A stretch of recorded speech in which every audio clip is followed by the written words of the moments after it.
لله رب العالمين والعاقبة للمتقين والصلاة والسلام على رسول الله وعلى آله وصحبه الناس أجمعين। সম্মানিত ভিউয়ার্স, আমরা খানায় কাবার মেহমানদের নিয়ে হিলফুল ফুজুল হজ এজেন্সি এখন রয়েছি তায়েফের ময়দানে। তায়েফ অবস্থান করে তায়েফের বিভিন্ন জায়গা পরিভ্রমণ করে আমরা রওনা দিয়েছি কর্নেল মানাজিল মিকাতে। সেখান থেকে আমরা ইহরাম বেঁধে উমরার উদ্দেশ্যে রওনা দিব, পৃথিবীর বুকের শ্রেষ্ঠ জায়গা বাইতুল্লাহর উদ্দেশ্যে। সম্মানিত ভিউয়ার্স, যে উদ্দেশ্যে এই ভিডিওটা করা হচ্ছে আপনারা দেখেন,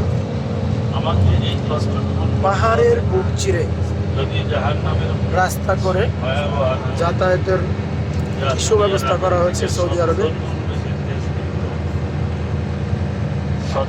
পাহাড়ে বেষ্টিত সে কথা যদি আমাদের স্মরণে আসে, তাহলে সে তুলনায় ইকবালের ফররত, গ্রীষ্মের দিনগুলোর রাতের ব্যবসা গরম, দিনের বেলার গরম, ব্যস্ততা, কোনো কিছুই আমাকে আটকে রাখতে পারে না। এরপরে আল্লাহ পাক যে কথাটা বলেছেন সেটা